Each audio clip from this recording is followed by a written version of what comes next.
जय सीताराम।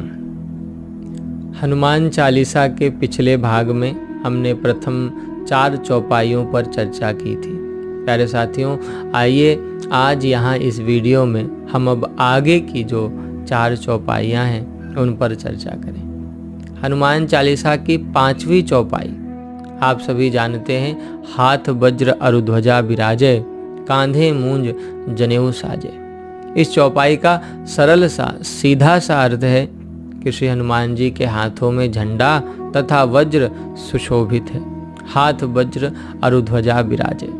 अब हाथ में ध्वजा और वज्र होने का तात्पर्य यह नहीं है कि हनुमान जी ने एक हाथ में झंडा पकड़ रखा है तो दूसरे हाथ में वज्र, बल्कि हाथ में ध्वजा और वज्र से तात्पर्य है कि हनुमान जी की हथेली में ध्वजा का और वज्र का चिन्ह है। यही चिन्ह भगवान के श्री चरणों में भी है और ऐसा कहा जाता है कि जिसकी हथेली में वज्र का चिन्ह होता है वह वस्तुतः महान बलवान और योद्धा होता है।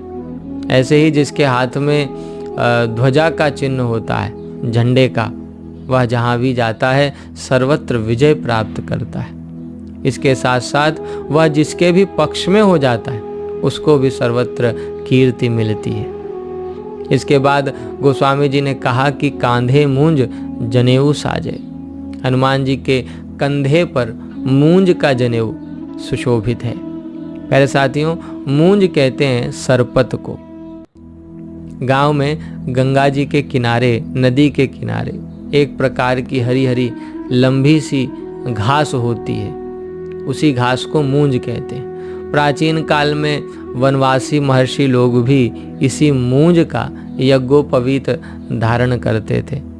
इसलिए गोस्वामी जी ने कहा कि कांधे मूंज जनेऊ साजे। आइए अब हनुमान चालीसा की अगली चौपाई, 6वीं चौपाई, उस पर चर्चा करें। गोस्वामी जी ने कहा कि शंकर सुवन केसरी नंदन, तेज प्रताप महाजगबंदन। इस चौपाई के अर्थ को लेकर के बीच में खासा विवाद भी आप लोगों को याद हो तो हुआ था। आइए इसके सही अर्थ को समझने का हम प्रयास करें। कहा गोस्वामी जी ने कि शंकर सुवन केसरी नंदन। अब इसका जो अर्थ है वह तो यही है कि हे हनुमान जी महाराज, आप शंकर जी के अंश हैं, अंशावतार हैं और महाराज केसरी के पुत्र हैं। अब यहाँ सुवन जो पद है, शब्द है, उसका अर्थ तो सुत ही होता है, पुत्र ही होता है। लेकिन हम ऐसा नहीं कहते कि हे हनुमान जी महाराज आप शंकर जी के पुत्र हो, बल्कि हम उन्हें अंश कहते हैं। ऐसे साथियों, पुत्र को पिता का अंश ही माना जाता है। इस दृष्टि से अंश के पर्याय के रूप में, अंश शब्द के पर्याय के रूप में सुत या पुत्र भी हम लिख सकते हैं, कह सकते हैं। इसलिए गोस्वामी जी ने शंकर सुवन कहा। ये तो हो गई एक बात।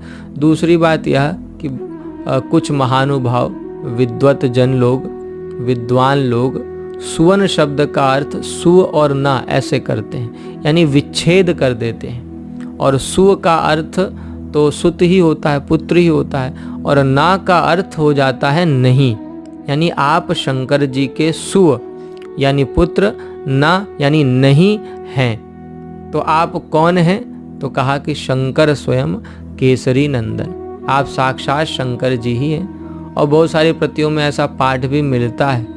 तो इस दृष्टि से अगर देखें तो आप ना तो शंकर जी के पुत्र हैं ना तो केसरी जी के, क्योंकि ना फिर दोनों में लग जाता है।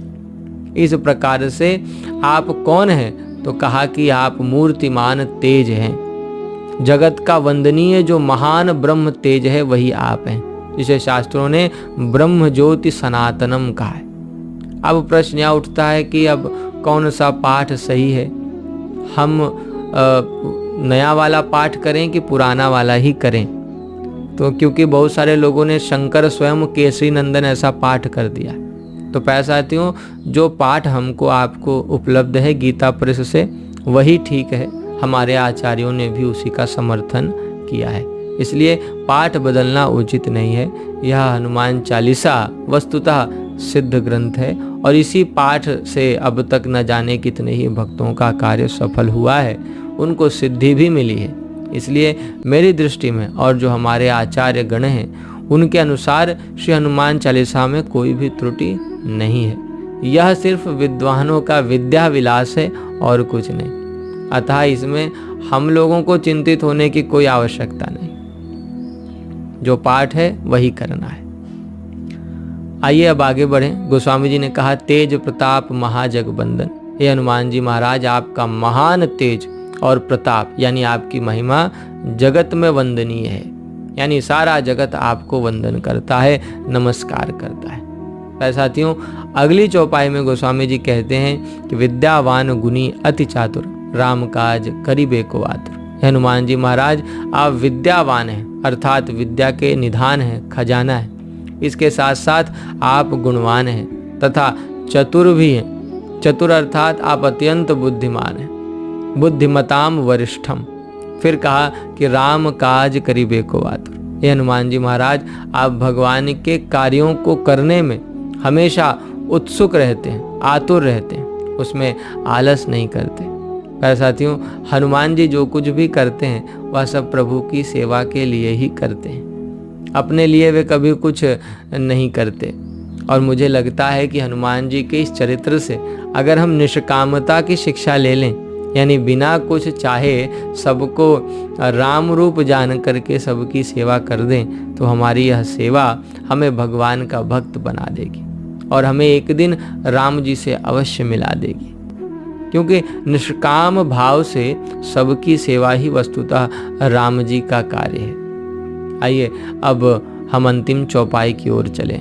गोस्वामी जी ने कहा कि हे हनुमान जी महाराज, आप बड़े रसिक हैं, भगवान की कथा सुनना आपको बहुत प्रिय है, प्रभु चरित सुनिबे को रसिया। फिर कहा कि श्री राम जी, श्री सीता जी और श्री लक्ष्मण जी के मन में हे हनुमान जी महाराज आप बसते हैं, निवास करते हैं। पहले साथियों, यह जो सूत्र है बड़ा सुंदर है, क्योंकि भक्त के मन में तो भगवान बसते हैं, यह बात तो ठीक है, किंतु आप विचार करें कि भला ऐसी कौन सी विशेषता हो सकती कि जिसके कारण भगवान के मन में भक्त का वास हो जाए। तो गोस्वामी जी ने कहा रसिकता, रसिकता ही वह विशेषता है। अच्छा, आप विचार करें कि हनुमान जी भी रसिक हैं और हम लोग भी रसिक हैं, रसिक तो हम दोनों ही हैं, तो फिर अंतर कहाँ है? तो कहा कि हम संसार और संसार के विषय भोगों के रसिक हैं, उसी से प्रेम करते हैं, दिन भर उसी का चिंतन करते हैं। लेकिन हनुमान जी वे तो राम जी के चरित्र के रसिक हैं, उससे प्रेम करते हैं और दिन भर उसी का चिंतन करते रहते हैं। और यही कारण है कि सबके मन में जहाँ भगवान बसते हैं वहीं भगवान के मन में श्री हनुमान जी महाराज बसते हैं। प्यारे साथियों, इसलिए हम लोगों को भी चाहिए कि हम लोग भी हनुमान जी महाराज की ही तरह विषय भोगों की प्रीति को छोड़ करके भगवान के नाम और भगवान के चरित्र से प्रीति करें। ज्यों ही हम ऐसा करेंगे त्यों ही हम भगवान के प्रिय हो जाएंगे, उनके हो जाएंगे। तो यह था हनुमान चालीसा के वास्तविक अर्थ का तीसरा भाग। आशा है आपको यह भाग पसंद आया होगा। अब मिलते हैं अगले भाग में, तब तक के लिए जय सीताराम।